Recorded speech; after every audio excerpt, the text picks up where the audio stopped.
Hey everybody, I'm Fritz, and this is The State Between Us.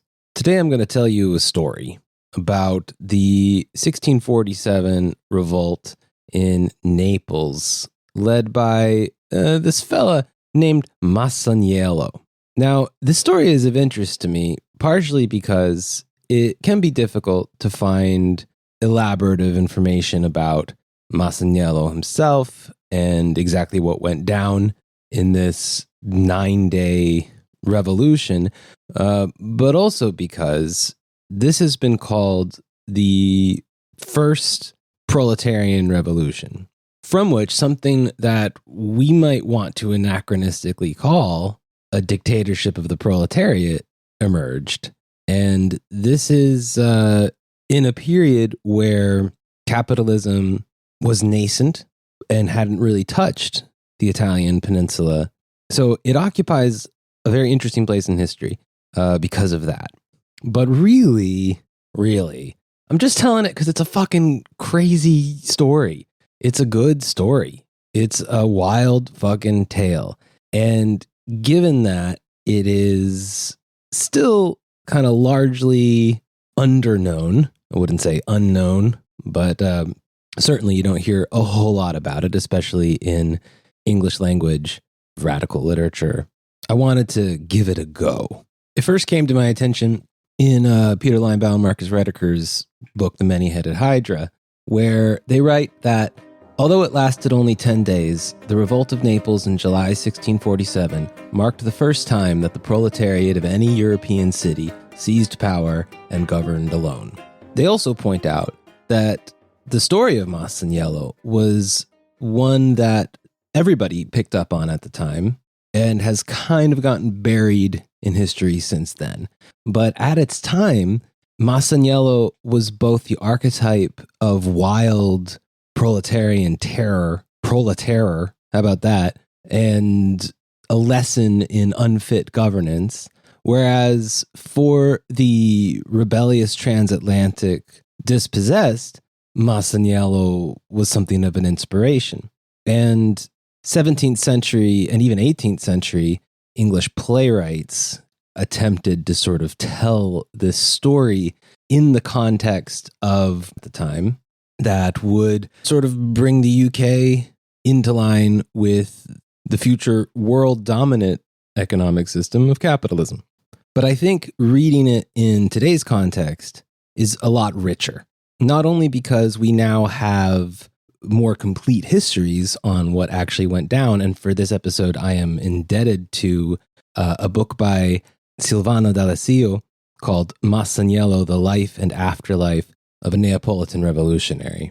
This book was only recently translated into English, published by Amsterdam University Press, but was originally written in 2007 in Italian.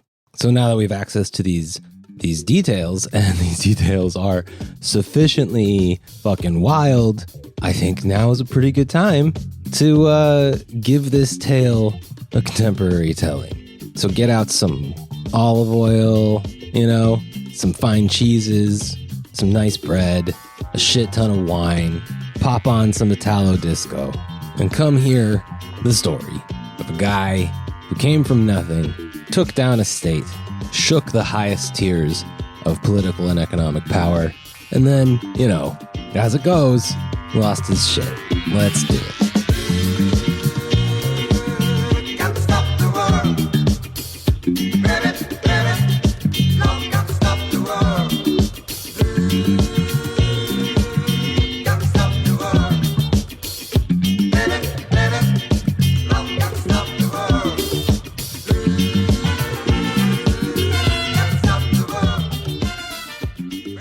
This is Tommaso Agnello d'Amalfi, known to many in Naples as Masaniello. You get it? Tommaso Agnello. Agnello, Masaniello. You see what's going on there. Masaniello wakes every morning into darkness, surrounded by 3 walls of wooden scrap and 1 of heavy stone. I imagine he balances his weight against the cool stone as he rises, perhaps feeling the expertly carved crest of Charles V, a double-headed eagle, its necks bound together behind the Holy Roman Emperor's coat of arms. The call of gulls and the ringing of church bells creep through the gaps in the tiny home's shoddy front. Pushing open the shack's only door and peering out, Masse gazes out at the morning sun rising to face him, stretching out over the farms beyond the city walls, high upon which his own home is built against the outer edifice, which is why he is afforded such a regal interior accent piece as the King of Spain's own carved emblem.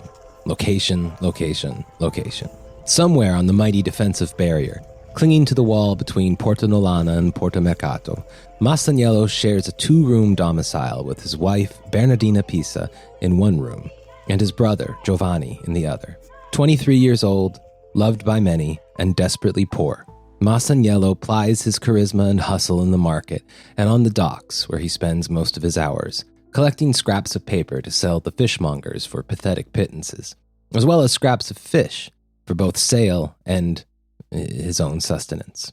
Now and then, he manages to charm a noble into letting him do some domestic work around the manor houses in exchange for some of the barest daily necessities.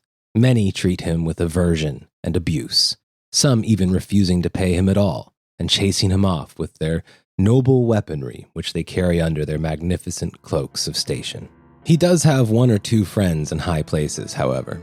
Don Mercurio once had Masaniello smuggle him some fancy cheeses, of course, under the nose of the customs official with their exorbitant tax on foodstuffs, the hated gabella, which, while annoying to the rich like Don Mercurio, was practically life-threatening to the poor of Naples' market district. Anyway, our charming and famously vivacious Masaniello broke the Don's heart with his own very true biography, the death of his father, who managed a lowly shoe repair stand in the market, his mother's descent into the dangerous and poorly paid sex work among the dock workers and warehouses, his younger brother's death, and the penniless wife that he left behind.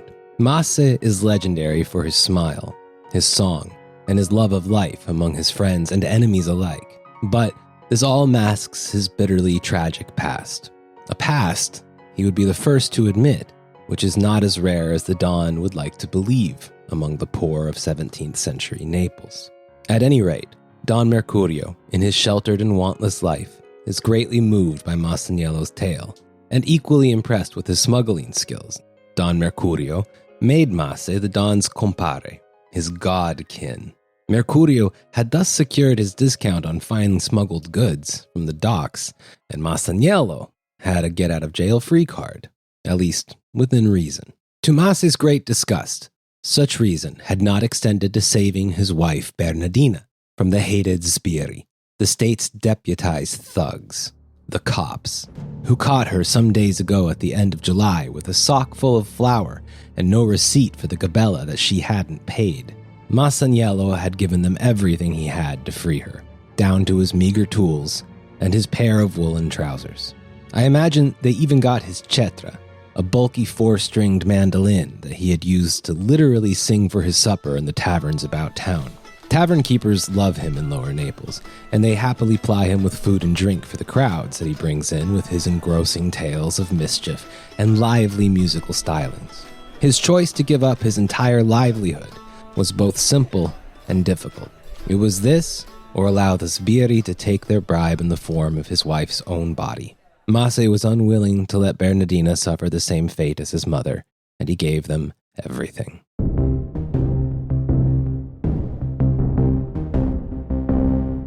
Nobles, knights, and the Spanish crown run this city of 300,000 people, perhaps the 3rd largest urban population in Europe, through a system called the seggio. Governance of this city falls to 6 seggi, loosely bound sets of administrative districts, 5 of which are ruled by a rotating caste of old nobility, while the 6th seggio, called il popolo, is for everyone else. A very nice word for the desperately poor people that even visitors to Naples have claimed are treated as badly as slaves, and who indeed make up the vast majority of Naples' population, a city where the gap between rich and poor is infamous. In theory, the people themselves should be freely selecting their representative in the city government, But the veto power held by the nobility over their selection makes this an exercise in farce, and the so-called elected of the people, il eletto, is universally understood to be a tool of the aristocracy. Seggio officials, like the Duke of Caivano, are notorious for their cruelty and avarice. Massa himself had once called the Caivano house a bank where all the money of the blood of the poor came running. The gabella system, sometimes called the fruit tax in the literature, is the blade that cuts the veins of the poor and the lowly fruit merchants for the benefits of those noble houses. The poor of Naples are referred to as the lazzarini, a sort of a joke that refers to their rags of clothing, which resemble, to the rich of Naples, the rags worn by Lazarus as he woke from his long slumber. Taxes on even the most basic foodstuffs are often so high as to double the cost of groceries for the lazzarini in most Napolitani. Even those wealthy few who can easily afford the tax, like Masse's compare Don Mercurio, sometimes prefer, as we see, to smuggle their cheeses and risk the fine. Their poor smugglers, however, can risk their very life, their freedom, depending on the mood of the sbirri thugs that enforce the will of this criminal aristocracy with their clubs and arquebuses. That's the Renaissance rifles, hidden beneath their drab gray and red cloaks. The gulf between rich and poor in Naples is among the widest in the world, and even Spanish functionaries from the crown have been able to see that the whole system is clearly unsustainable. The current viceroy's predecessor lasted barely a season before declaring that he didn't want to be responsible for the mess when Napoli's masses rose against their oppressors.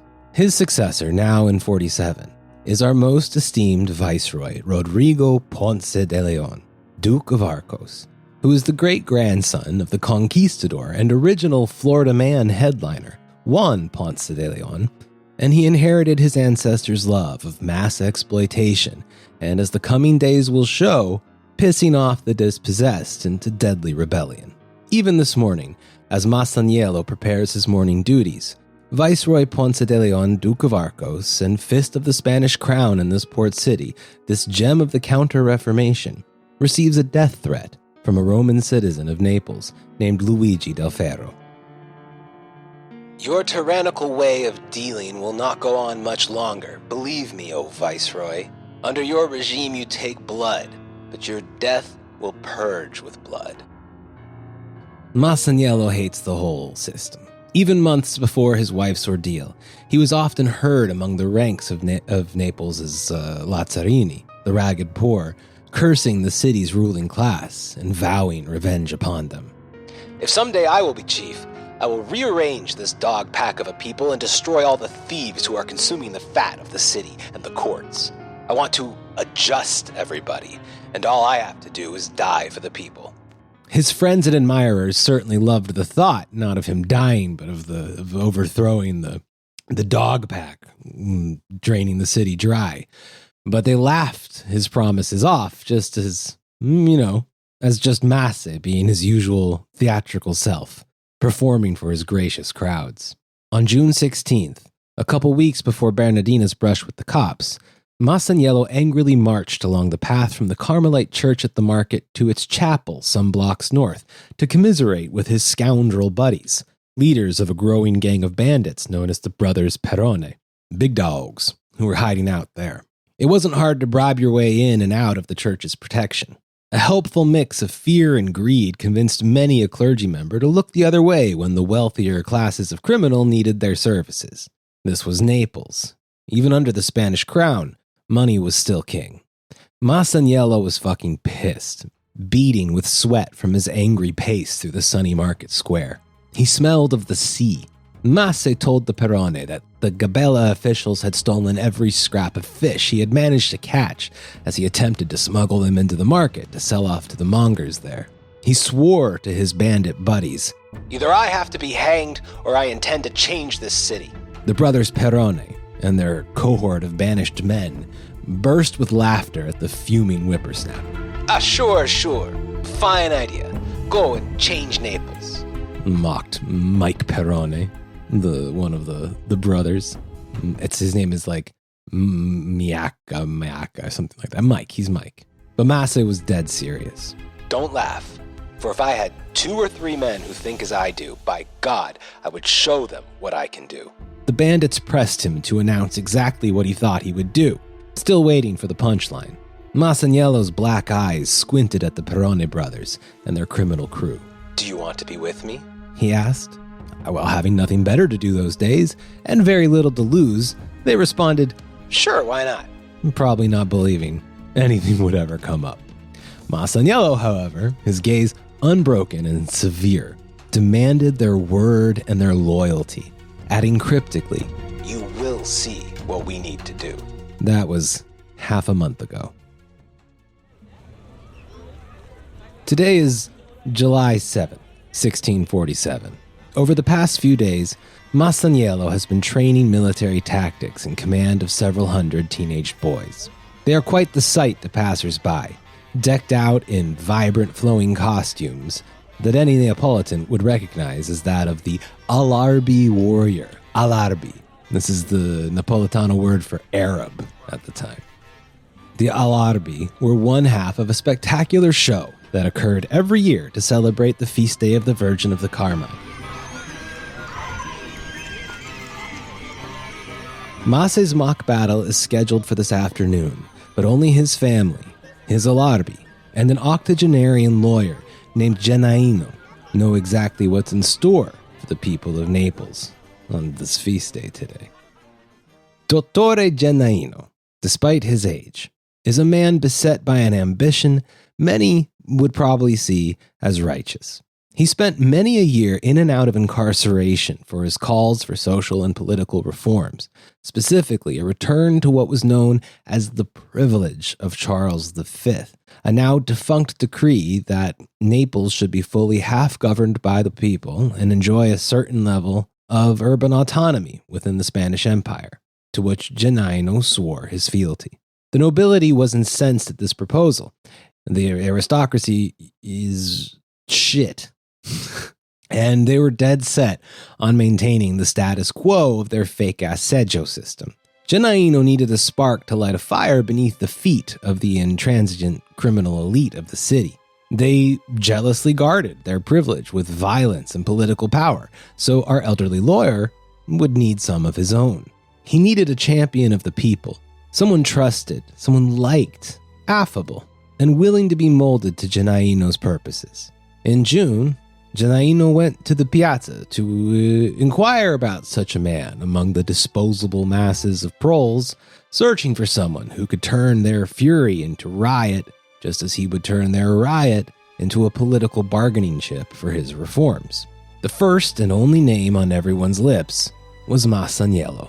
Masse would pinch his brow with concentration, lift his finger to his lips, and as silence fell, he would announce his judgments, and most proved apt to respect them. Moreover, few people hated the gangster aristocrats of Naples more than Masaniello, and few had less to lose. By the end of June, Genaino had succeeded in shaping the young man's righteous indignation into a political program. Masse would take on Genaino's cause, agitating among the Lazzarini for a return to the privilege promised the working people of Naples by the Holy Roman Emperor Charles V. He, as Genaino impressed upon him to do, swore his loyalty to the Spanish crown, and Masse came to believe that the king and the church desired political parity between the classes as much as his mentor seemed to. Genaino assured him, as he procured arms and printed leaflets for Masaniello and his followers to distribute about the poor, that the rebellion Masse was about to lead was not a traitorous one, but merely a demand for the government to fulfill its legal obligations. Though committed to violent means and war against the aristocracy, Genaino is not in fact a revolutionary. He's a reformer. Perhaps our Masaniello is indulging in some reflection now, as he drapes his Alarbi costume over his slender body, grabs his mock pike made of wood, and climbs down from his home, making his way to the market gate and into the city. How had he come into so flagrant and radical a relationship with this old man, about whom he knew almost nothing? How could he be so certain that this would all end in a universal pardon and a permanent end to the Gabella? What did he really have to lose anyway? Masse greets his many acquaintances on his way to the Carmelite church where the mock battle is set to happen. By now, the cheap but colorful wooden castles were likely erected on the square, and paper prizes that his team was charged with stealing, no doubt safely tucked behind their shoddy wooden battlements. Masse's army of 200 to 500 cosplayers greeted him in the customary cheer of the Alarbi. This is this sort of an inappropriate use of the Zacharit, it's often called the ululation or the lele, the trilling that many people do in celebration. But of course, to the Christian ear at the time, they associate it with crusade and war, right? So it's that like la la la la la sound that people make. One of the most fun sounds ever invented. But of course, this is the war cry of the Alarbi, the Arab cosplayer here in Naples, and they all erupt in that when they see their commander. How many of these guys are aware of the day's true itinerary is unknowable, but everyone would figure it out pretty soon. Masaniello, our Alarbi general, is stopped by an angry hand on his way to join his soldiers. The puffed-up pink face of the supplier of his army's batons, and spears and pikes and whatnot, waves a contract in his face, complaining about something or other, demanding more money, basically, from our skint hero. Observers chuckle at the absurd scene of a supposedly terrifying Arab general being dressed down by an irate merchant, and then break into open laughter when they hear the barefoot general respond that the aggrieved cane seller shouldn't worry too much about his contract because, within a few hours, I will show you what I'm capable of. Bravado and bluster before the big match, no doubt, think the delighted witnesses, eager to see the yearly pageant play out in its usual chaotic spectacle. But the pageant isn't the only thing on people's minds. Not even the top thing. Among the throngs of people is a writer from Rome.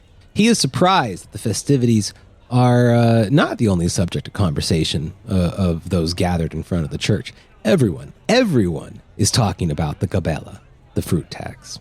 Viceroy Rodrigo Ponce de Leon, mere hours ago, announced that the gabella would indeed be phased out, feeling the sort of rising tension there in the marketplace.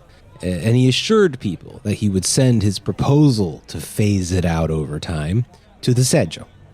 That's again the administrative government. The overwhelming consensus seems to be that he was full of horse shit. A little over a month ago, a gabella office was burned to the ground, and a cargo ship of the Spanish crown exploded in the harbor. The people of the crowd are convinced that the Duke of Arco, the Viceroy, Ponce here, is a liar, simply trying to fool them into passivity, and even if he isn't, the seggio would never agree to cutting off their blood supply. Rumors of a further tax on wine, seemingly well-founded rumors, agitate the buzzing festival goers even more. The place has all the feeling of a powder keg rolling inexorably towards an open flame. Masaniello assembles his ranks of costumed Alarbi into some kind of formation, and they ready their wooden weapons, awaiting the signal that will set off an unprecedented series of events in the history of Europe. When it sounds, the Alarbi army erupts in their ersatz Zacharit trill, their leles, as the cosplaying Christian opponents begin their charge towards Masaniello's men.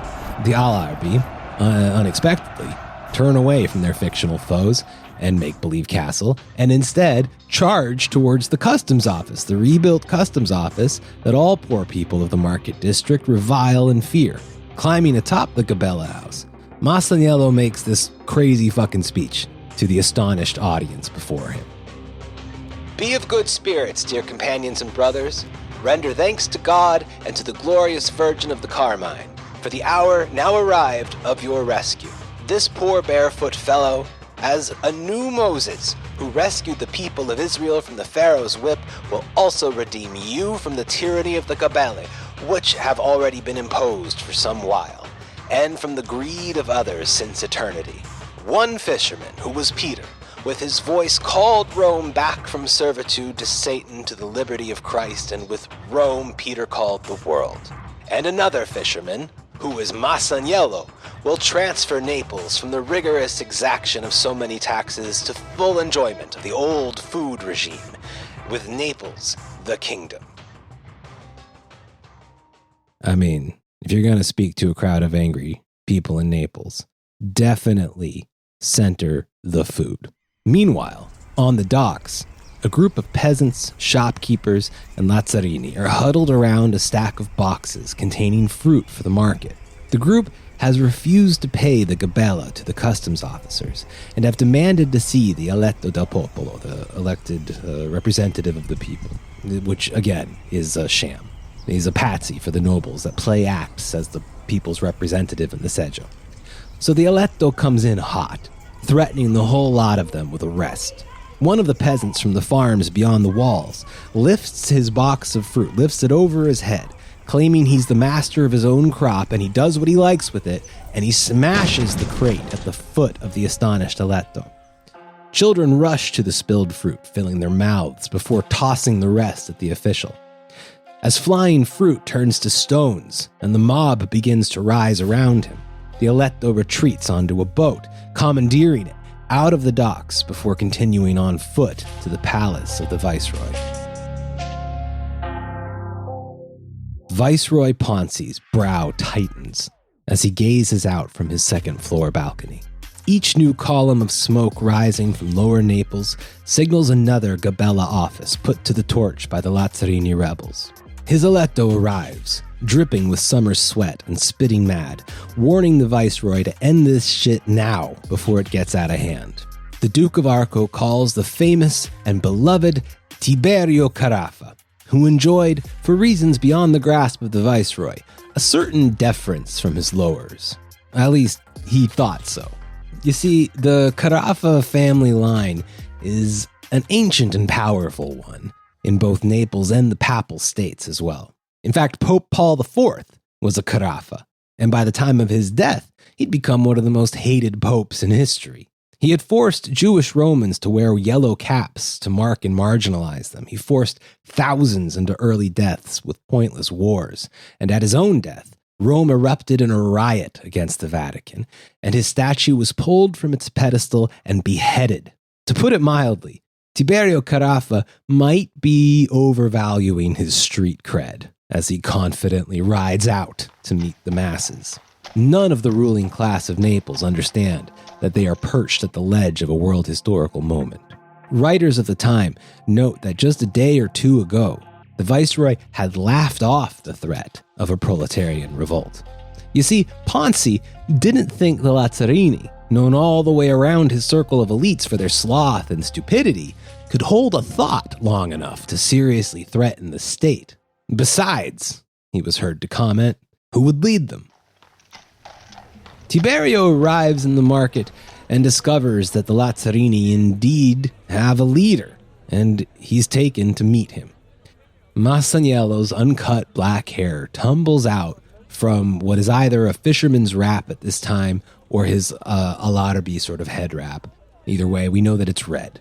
The nobleman is indeed met by the odd cheer of recognition from some of the people in the market, but also by a lot of cold stares, which confuse and concern him. I mean, he is a hero, isn't he? Right? Don't they love him? No? So Tiberio and Masaniello meet privately, and none are witness to their deliberation. However, when they emerge, Masaniello strides directly over to the smoldering remains of the first customs office to fall to the uprising and climbs atop it, addressing the people who hang on his every word, and says only this after their meeting. Everybody, listen. We're going to smash all the houses where they collect the gabelle on fruit and come from there straight away to the palace, and we'll meet up there. And with that simple command, pushing past the exasperated Tiberio Carafa, he descends among the, quote, infinite number of barefoot folk and sets off with a group of about 80 armed teenagers, while the uncountable Lazzarini in the market either go looking for incendiaries or head off toward the palace, chanting all the way, Viva the King of Spain, death to bad governance, and away with the gabelle. By the time Masaniello and his barefoot army arrive at the palace, a throng of angry poor are already chanting and cursing at the palace gates. Ponzi opens the enormous windows above them and begins to rain down some kind of tickets onto the rebels below, declaring that he is officially abolishing, quote, the burdens, and orders the crowd to desist. Catching sight of Masaniello and his platoon of armed youth dressed as alarbi, the viceroy abandons his attempt to buy off the rioters and battens down the hatches.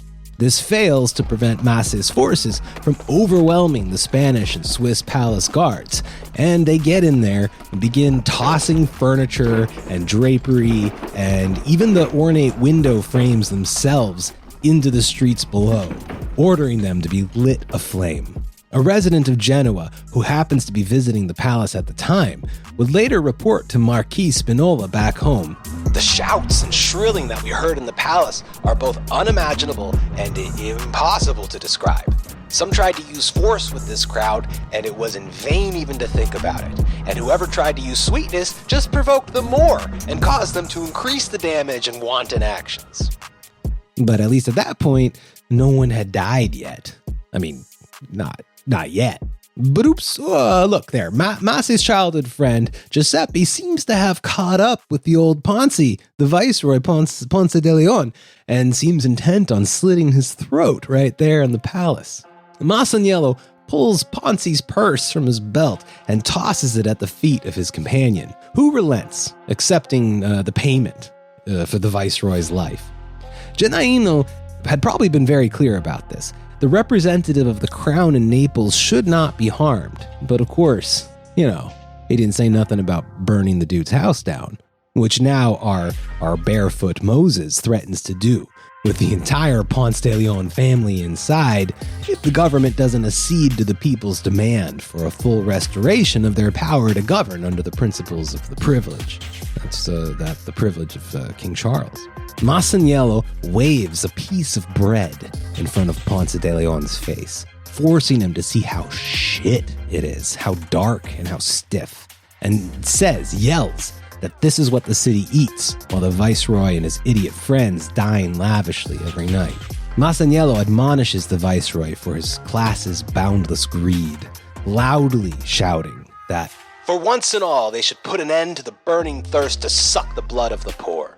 Masaniello allows the shaken official to escape, and he returns to a nearby convent for shelter, but the masses follow him there, yelling at him that he'd better ban the gabelle permanently, or he's getting his shit torched.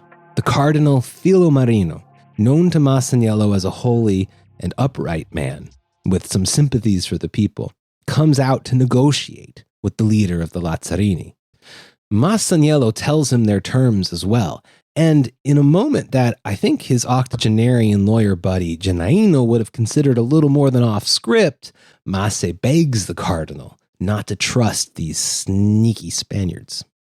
The rebels relax for a moment, and Viceroy Rodrigo Ponce de Leon manages to slip out, hiding first in St. Elmo's castle and then finally in Castel Nuovo, where he immediately orders defensive trenches dug at the neck of the small peninsula where the imposing fortress rests.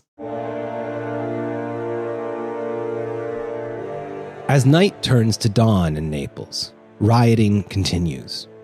Once there are no more customs houses left to burn in the city, the crowd follows the sleepless Masaniello to the prison, where they liberate the literally thousands of friends, family, lovers, and neighbors held behind bars for any number of impossible to avoid violations of law written by the ultra-rich to drain the ultra-poor of their lifeblood and of their very communities and connections. In another fruitless attempt to appease the proles, Ponzi, the viceroy, announces that he's dismissing the electo di popolo. He's dismissing this sham-ass elected official, and for some reason says he's going to replace him with the even less popular Diomede Carafa. That's Tiberio Carafa's shittier brother, Diomede. He's known as the Duke of Maddaloni. The new eletto, who, like his brother, fancies himself a hero of these dumb idiot masses, condescends to parley with them, assuring a great mass of rebels in the market that, as the viceroy had been trying to tell them, the capella has been abolished, basically, and it's time to just go home. So imagine his surprise when, instead of cheers, he receives jeers. Huh? But also spit. And also some very, very rude language. The people demand a full restoration of the privilege of Naples, and they swear that nothing less will satisfy them. The baffled Duke of Maddaloni recoils, telling the crowd to sit tight, while he, as their new representative, goes off to issue their demands to the viceroy himself. But by the time he gets back, Masaniello had already arrived with his old bandit pals, the brothers Perrone. Mike Perrone and his brother, I don't remember his name, probably Sal. Things escalate quickly. Before the Duke of Maddaloni can address the gathered people, Masaniello himself pulls the descendant of the shittiest pope of the 17th century from his horse, disarms him, and lets his comrades descend upon the carafa, beating on him for a bit before dragging him apace Masaniello to the Church of the Carmine, where Mike Perrone takes him into some guarded annex or something like that. Here, cutting half the image of a priest and half that of a judge, Massa sets up some imitation of a high court. He presents no specific charges, but simply asks if the people of Naples want this fucker's head or not. And they do. They really, really do. So, as our historian here, biographer of Masaniello, Silvana D'Alessio, writes, this moment was historically unprecedented. Never before, to anyone's memory or knowledge, has a proletarian sat, barefoot, gaunt, in judgment of one of the most powerful noble families in Europe.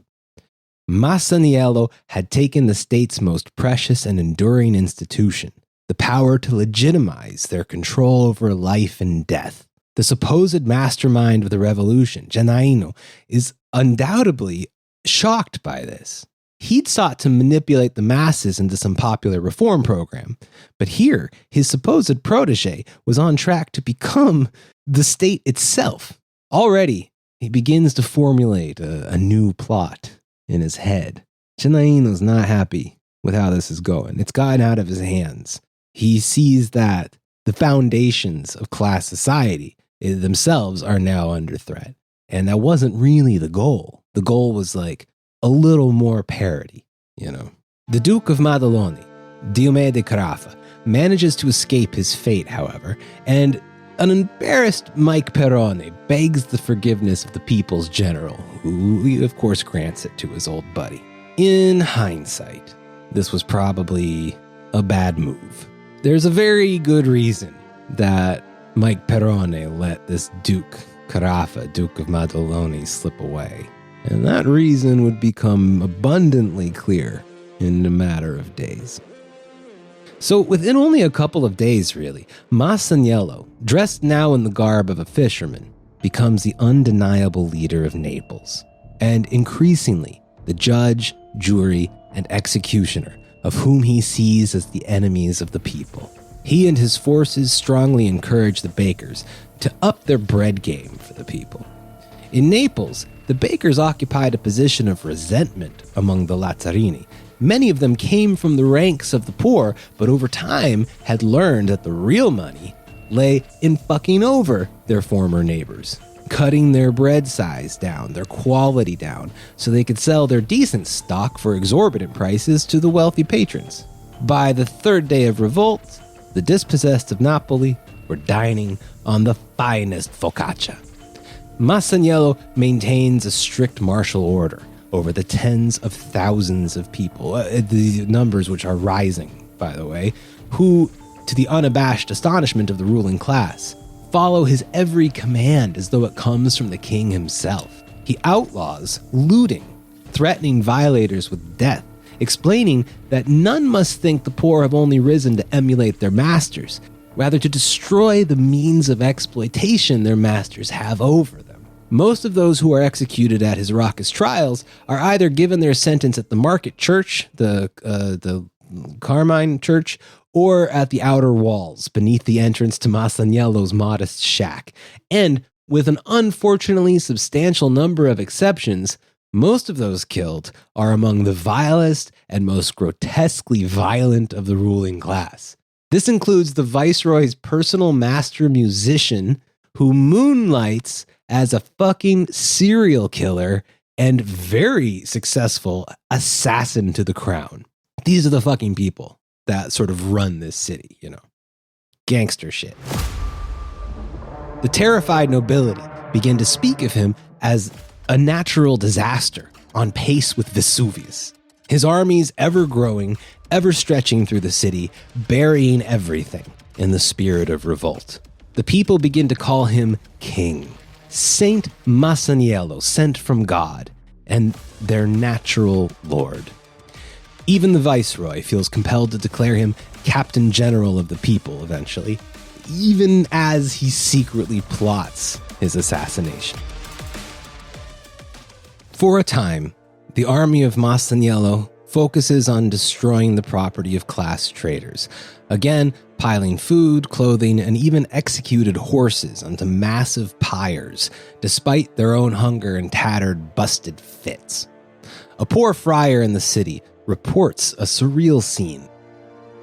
Friar Giacomo Maiorica saw a child of 3 or 4 years old who, quote, carried a handful of sulfur matches and a club in hand and followed after the others.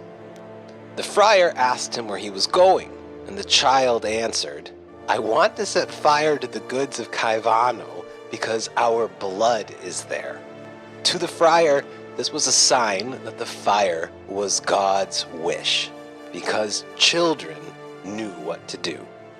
Some wealthy homes even voluntarily pile their own furnishings and fineries into the streets and light them on fire themselves to save the trouble of negotiating with angry platoons of poor people, and reportedly in some cases because they believe they are watching a new world order unfold in front of their eyes and they want to be on the right side of it. Masaniello's army of followers grows to about 60,000 people, and they easily take the St. Elmo castle, although Masaniello continues to direct the revolution from the Church of the Carmine on the market square and from his rickety porch on the high outer walls. Meanwhile, Genaino has been moving through the shadows.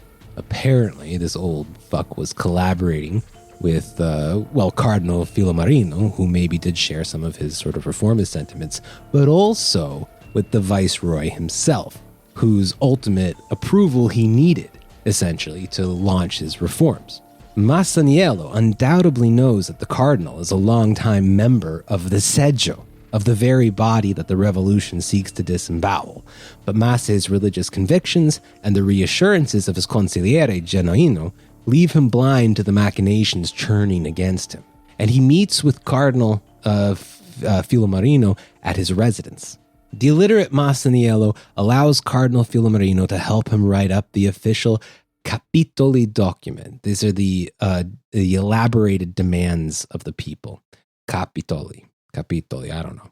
These fully reflect the politics of Genaino, but Masse manages to include a number of changes that explicitly reflect the needs of his people, the Lazzarini. He assigns his own eletto for the duration of the revolt from his closest friends and allies, as well as a new, what's called a graziere, to manage the food supply for Naples' poorest district. It is here that the general of the people makes his first major strategic blunder as well, though, because the cardinal convinces Masaniello to relinquish the Castel Sant'Elmo back to the viceroy, who immediately concentrates forces and reinforcements there, holding out until the crown can ultimately intervene in earnest. It's now morning on Wednesday, July the 10th, and 100,000 tightly organized proles are marching armed through the center of Naples. Among them, thousands upon thousands of war-ready women who seem to the astonished ruling class, quote, sure of themselves and resolute.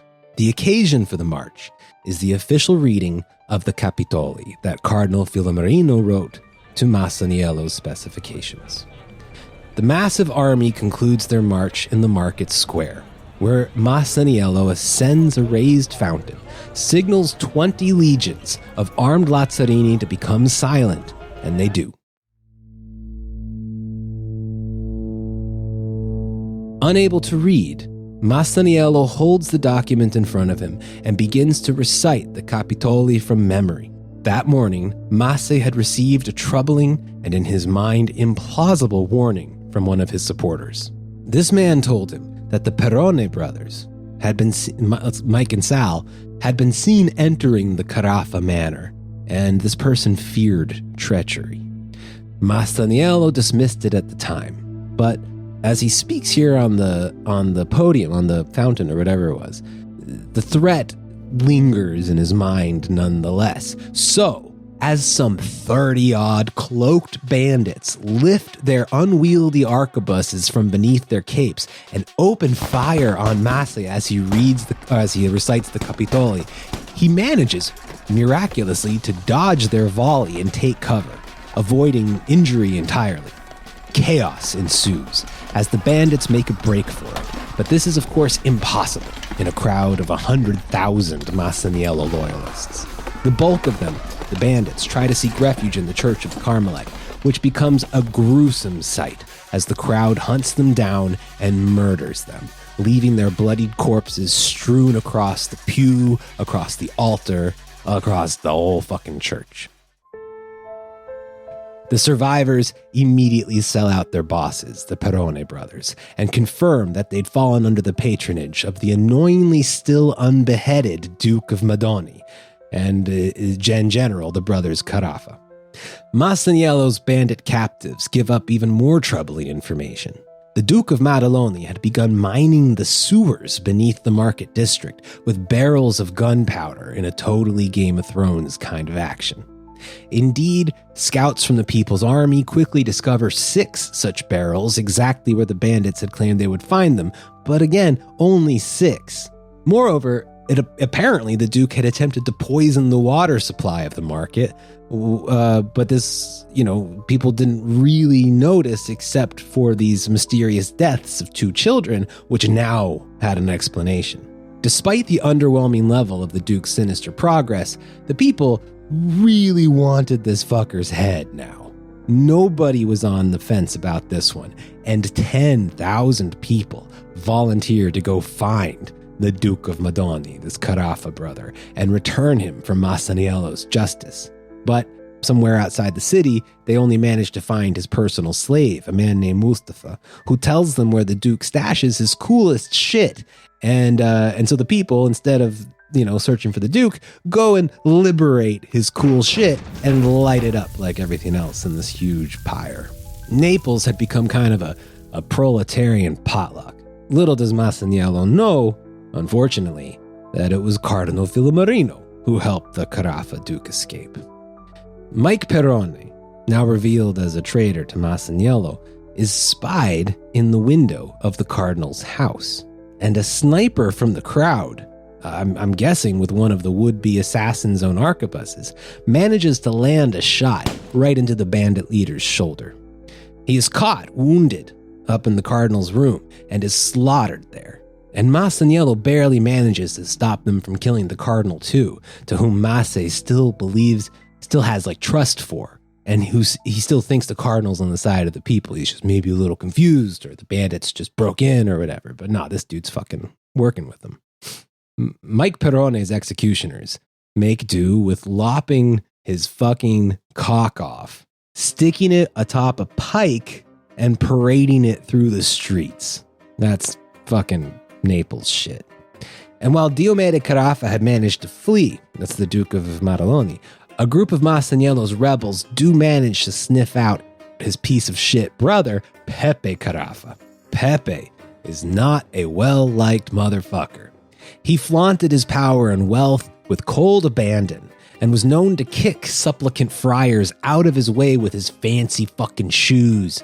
And once, upon the public decapitation of a well-loved Prince of Naples sometime prior, he'd used that same foot to playfully spin the severed head of the prince in one final indignity. So listen to this shit. When he's caught, Pepe Carafa glibly offers his captors literally thousands of ducats to each of them if they agree to let him flee the city. The men refuse outright, and as they encircle him, the noble spits. What do you want? I am Don Giuseppe Carafa. The largest of the men at his back pulls the Don backwards with his left arm, saying, And I am Masaniello the Butcher. And the dude promptly slits his throat, becoming an instant Neapolitan legend, I guess. And one would think a favorite minor character in a hypothetical future HBO series about this. Masaniello the Butcher. Damn, cold. So the butcher takes the Carafa's head, allowing some demented children to drag the decapitated corpse through the street. Masaniello the Butcher mounts the dude's dome on a pike, just like Mike's dirty little dick, and it attracts quite the procession of cheering rebels. Meeting them in the street, Masaniello applauds the deed and begins to run some sort of morbid stand-up shtick for the crowd, chatting with the decapitated Don's severed head, playing with his mustache, just generally practicing his tight five and making a time of it. In many ways, this is actually the Masaniello that everybody recognizes from before the revolt. Darkly funny, irreverent, charming, albeit a bit in like an edgy kind of anti-comedy sort of way, But a young person interrupts the impromptu ventriloquist performance with a severed foot in his hand, and he holds it out to Masaniello. Now, having never been offered a whole human foot before, Massa asks what the fuck this dude is doing. The Lazzarino explains that this is actually Don Carafa's foot, retrieved from his body, which at the moment was probably being, poked at by a bunch of adorable rapscallions with sticks. This was the foot that defiled the remains of the friends of the people. This is the foot that kicked the beggars and the friars, and it deserved its own triumph. So Masaniello takes the foot and ties it up to the pike so that it dangles absurdly in the face of the dead Don, effectively kicking himself in the face as the pike swayed back and forth, and he pays the man who brought it 5 gold coins in appreciation. That night, Masaniello decrees 2 verdicts: that all cloaks be outlawed on pain of death, as not only do cloaks in Naples carry with them badges of status and signs of wealth, but they also happen to conceal the weapons which defend those privileges. Even the clergy would go around in shorts, their pale legs causing even themselves to laugh at each other in ridicule. The second verdict is that tonight, all those who support the people's revolution should place a candle in their window, which by sheer number would illuminate the nighttime streets and alert all to any further skullduggery on the part of the aristocracy. Masaniello's biographer writes several centuries later. In a city devoid of artificial light, it was a spectacle never before seen. Determined not to be taken off guard again, wounded but more indomitable than ever, Naples seemed a, quote, starry sky.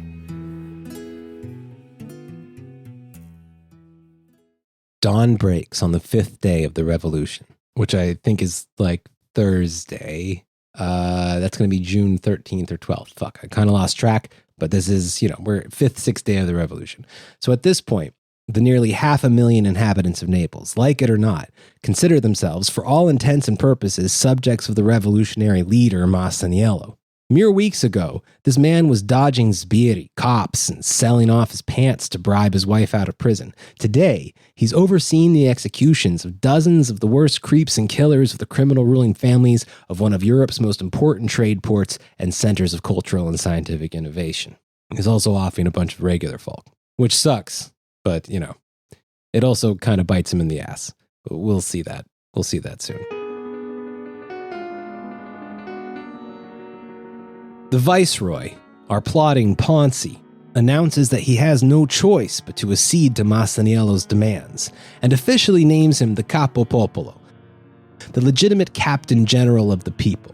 He invites Masaniello and Gennaro back to the palace to conclude their negotiations and finalize the peace, sending gifts of fine clothing to both him and his wife, as well as a donkey for them to have on their own. He gives them a car. Masaniello is uncomfortable with these gifts, but Gennaro and Cardinal Filomarino convince him to accept them, basically, to dress for this occasion of going to meet the viceroy. And they encourage Bernardina to enjoy the spoils of war as well. Masse insists on dressing himself, at first wearing the elegant robes backwards and then tangling himself up in them until he finally brings them into some kind of order. He winces as he squeezes his feet into the stiff and courtly shoes the viceroy had gifted him, and he says, "These are the first shoes I've ever put on my feet, but with little pleasure of mine. If it please God, I will in the future go barefoot." 30,000 people march with their capo popolo to the palace. The viceroy had ordered the streets swept clean that morning, and they were lined with the banners of noble houses on standards, as though for a visiting dignitary. The marchers were not impressed, and they knock down or otherwise tear apart around 160 of these standards on their way to the palace, all the while chanting trilling the lelele cry of the Alarbi warriors from the festival, which was somehow less than a week before, although it feels like, I'm sure, a millennium had passed entirely. Masaniello feels profoundly uncomfortable in his turquoise and gold cloak, his stiff shoes and foppish black hat with white and blue feathers poking out. I imagine him constantly picking at himself, in pediatric agony despite riding atop this donkey all the way. Before even reaching the gate, the captain of the viceroy's guard comes out to meet him, extending the viceroy's warmest welcome to their most esteemed guest, the capo popolo. Before following the viceroy's captain of the guard into the palace alone, Masaniello, astride his donkey, turns back to the people, speaking with his thick, low-class Neapolitan accent. Masse admits in sober terms that he fears treachery on the part of the viceroy, and should he never return from this palace, the people are instructed to burn the thing to the ground, followed immediately by the rest of the fucking city. 30,000 people tell him they will do exactly that. As he dismounts his ride and marches gravely into the palace gates, he is accompanied only by a platoon of women marching with him in formation, holding high each a flag with, I assume, the standard of Masaniello, which I don't know what that would have looked like, but I do know that his signature, because he's illiterate, so they made him like a stamp with his sort of symbol on it. And that symbol is very simple. It's just 7 vertical lines crossed by 7 horizontal lines. I'd like to think that that was what was on the flags. They stop at the gate, and the general enters alone, passing columns of hundreds of enemy soldiers, complete with their armor and their uniformed captains, all standing at attention. On either side of this, it's a massive show of force. The last time Masse was in the palace, he was riding high. He, his Alarbi, and their supporters busted into this joint high on adrenaline, focusing mostly on the armed guards and the fleeing nobility. Now, despite hearing the Alarbi leleles from the crowd outside, Masse is struck by the magnificent stillness of this place. Its vaulted ceilings high above him, every panel painted with masterworks depicting the glorious history of rule in Naples, in Europe, in the world, in heaven. Portraits of viceroys past loom twice his size in gilded frames. However, there is, he might notice, a little bit less furniture around than there was last time he was here. So at this dinner, strange things happen. There is a witness who claims that Masaniello was asked to smell some flowers, which was kind of a weird thing to do. This witness claims that the viceroy had put some kind of shit, some kind of substance, maybe like a fungal powder, something like that, on these flowers, and that Masaniello began acting weird during this meeting. The meeting seems to go okay. Like, the viceroy, the cardinal, they all kind of seem on the same page with Masaniello. They tell him that all of the capitoli are going to be respected, that the gabelle will be abolished, and that not only that, but the entire capitoli will be engraved in stone in the market square for all of eternity. I mean, this meeting's supposedly going really well.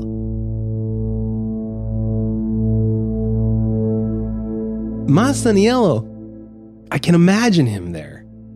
Like in his shitty kind of fisherman's garb, he would have felt out of place in this palace. But he would have at least felt himself. He does not feel himself right now. He's wearing a costume of somebody else. His allies are plying him with food and drink and whatever that fucking powder was. And he's becoming very impressed with these signs of state power. And he goes to the balcony, and his people are out there. They all cheer for him. And he brings them to silence in a second and tells them that they must now honor the viceroy, honor the king of Spain, honor the city government, because these changes have been accepted. The war is basically over. It'll be ended within days when there's a final meeting in the marketplace. And he sends them all home. He sends the crowd home. Masaniello goes home as well. The next morning, shit starts happening again. Like, the changes that the viceroy promised would be immediate, but they're not happening. Like, there's still problems in the food distribution.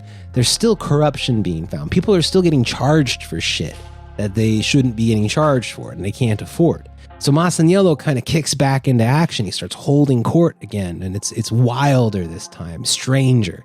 And then, meanwhile, the viceroy is out there fucking straight up shopping for assassins and spreading these like rumors that, oh, look at Masaniello, like he's a good guy, but he's losing his shit a little, isn't he? You know? Look at all these innocent people he's like beheading and stuff, which was a thing that was happening, but it's been quite a bit overblown by from that moment through history until basically now. But that stuff did happen, obviously.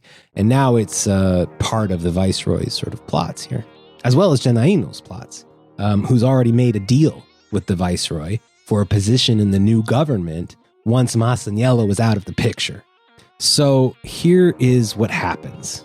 And there's a lot of controversy over these events. I am choosing to go with the narrative outlined with, I think, pretty good evidence by D'Alessio here. So here is the deal. That night, after he has to deal with all this food supply shit, he does this kind of weird thing. Like, he goes in his garb, he's still wearing all that turquoise and shit, and he goes to the church where people are chanting Viva España, Viva España. And something about that chant disturbs him. And he rips off his fine clothes that he got, his shoes, his robe, and all of that. And he throws it at the people. And he apologizes to them for something. He's begging people for forgiveness, but nobody knows what the fuck's going on. And Masaniello has the people there point at him, and he tells them to tell him that he is nothing. They chant, "You are nothing. You are nothing."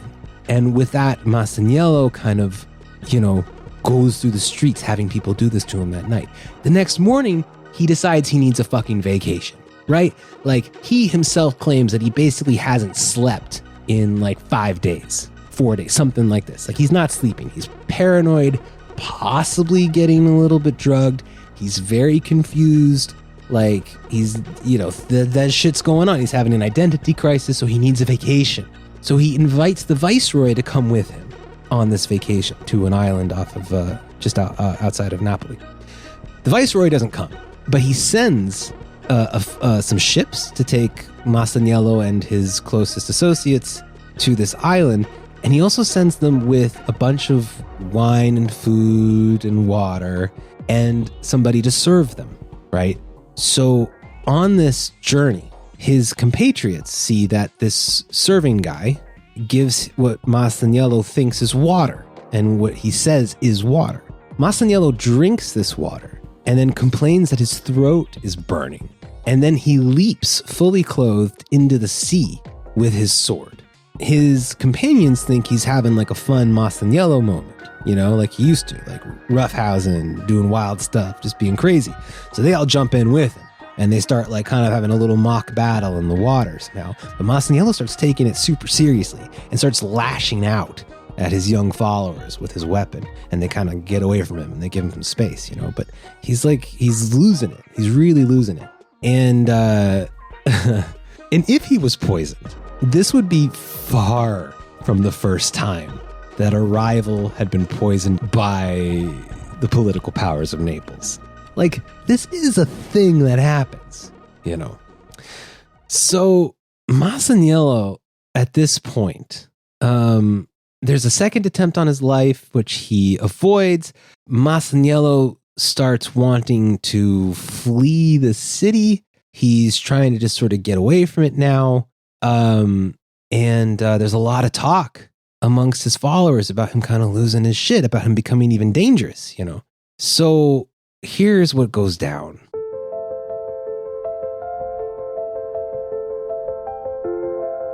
Masaniello, in his last moments of life on the final day of the revolution, goes to the church and he gives a completely batshit crazy speech about him kind of being a biblical figure. It's a bit like his opening speech, but now it's like it's senseless. Like it's babble. It's nonsense. It's crazy talk. And it goes on for a while. And at some point he goes back to his house, begins staring out the window at people, and starts to yell at them, saying like, "Don't fucking look at me. Don't fucking look at me." And then dresses up in some kind of nice clothes that he had from, I guess, this initial gift from the viceroy, and grabs his sword, jumps on a horse, starts swinging the sword at people, drives the horse right into the sea, where he pulls off all of his clothes, abandons the horse, and swims out into the water until he reaches a boat. And that's kind of like what his afternoon looked like, you know? So people are like fucking panicking about this. Meanwhile, I should have said, and I missed this is important though, but the viceroy doesn't go with him to that vacation island the day before, because the viceroy instead has invited Masaniello's wife to the palace, where they wine and dine her. They treat her like absolute royalty. They shower her with jewelry and fine clothes, and they're seen doing this. Masaniello, I think, even has a kid at this point, and they're like kissing the baby or whatever. So this is all happening in public eye. Everybody's watching Masaniello's wife and the viceroy and the viceroy's wife having a great time, right? So at that same time, there is talk being pushed through the crowds of people that look at this woman. Who does she think she is? She's one of us, but she acts like one of them. You know, there's this resentment growing to Bernardina among the people. So this is how this whole thing ends, and it sucks. It's bloody, it's bad, and depressing. So Masaniello, returning from his impromptu little boat trip with the horse, finds himself confronted by a couple of bakers, very angry bakers who, by all appearances, seem to have been on the payroll of the viceroy and the Carafas and that whole fucking scene. Probably connected somehow to the fucking cardinal. Maybe Genaino is in on this. There's a lot of strings being pulled here. But these bakers capture Masaniello and they behead him.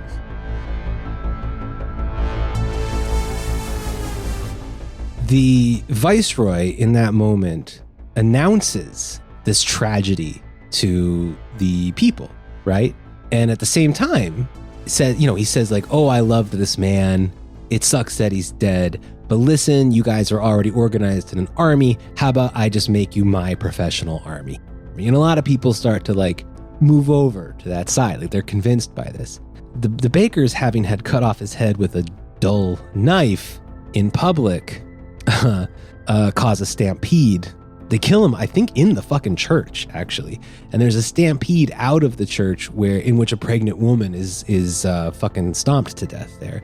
It's a very large tragedy. Many people are very angry about Masaniello at this point. They believe he had gone mad, that he had gone mad with power. In fact, that's the going theory, right? Despite having just the day before tried to shed his his robes, saying he's nothing, that he's been saying that he wants to go home. He's been telling people that he is not their general, in fact, that he's just a fucking fisherman from the market and he's done with this shit.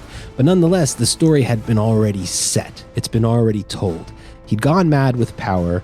His wife had become a class traitor, just like all the people that they went around burning the stuff of. And now one of the fucking knights that serve this criminal aristocracy went to fetch Bernardina and publicly tore at her clothes as though he was like enacting this revenge against her. This knight is from the ruling class, but he like abuses her in public. And she is, by all accounts, and people like spit at her and they're like, oh, you fucking traitor and this. But, this was all part of the fucking plan. Like, they had done this intentionally. They'd built up this sense on purpose for this moment when they could take out Masaniello, take out Bernardina, and it worked beautifully.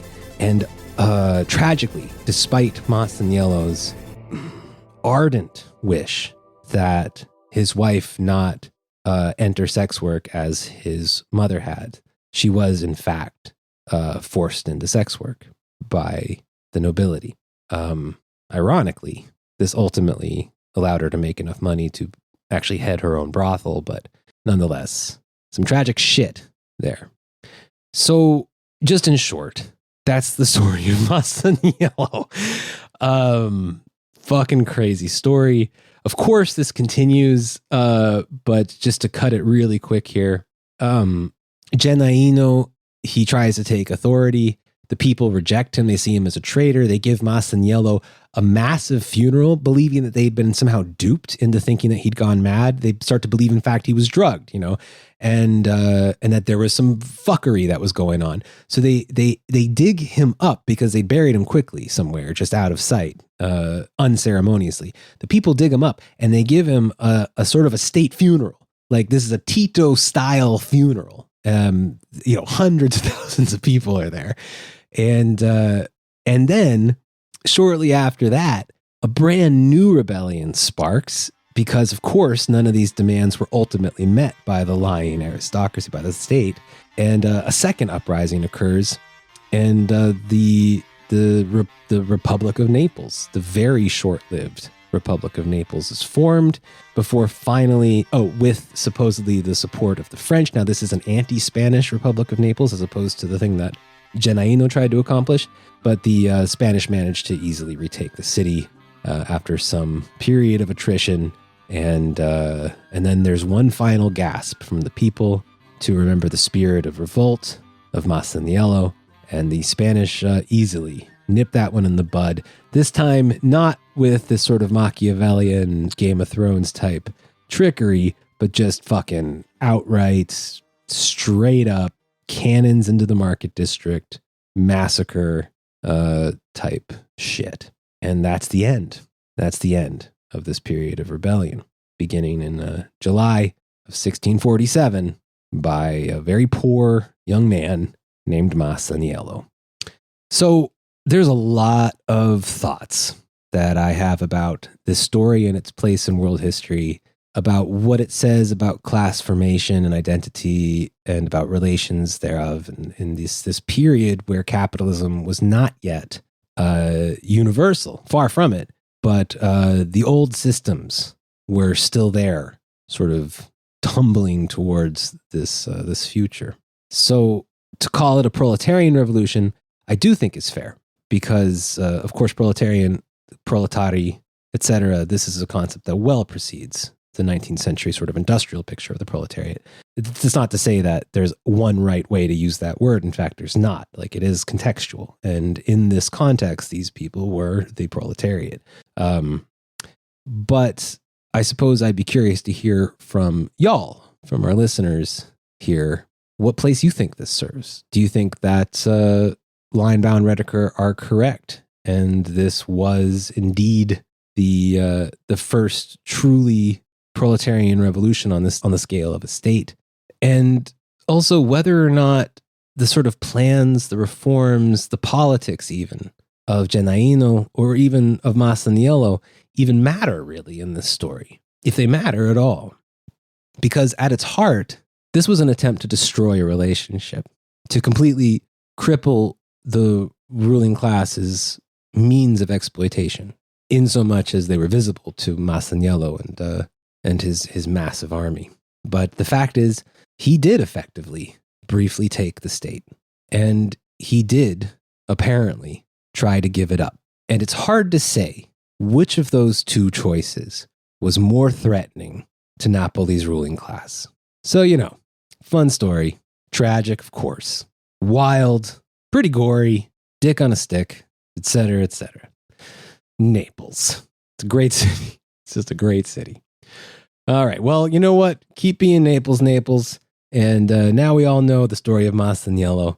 And let's see. Let's just fucking see if there's some new relevance to it as we move forward together in the 21st century here.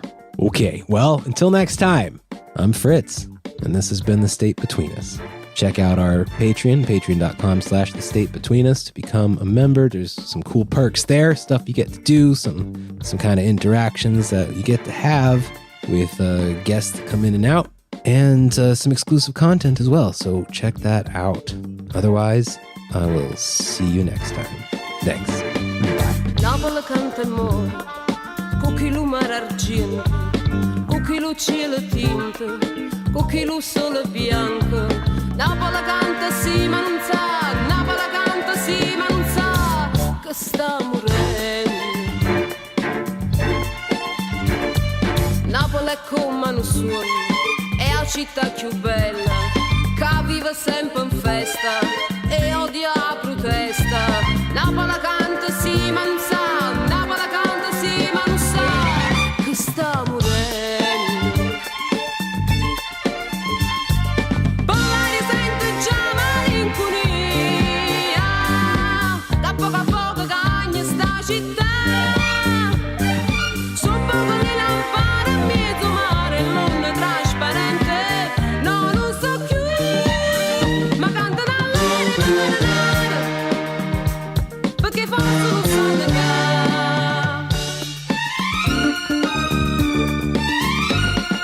Napoli canta e muore, Napoli è già ferita e si trascina stiente, sta enorme monumento.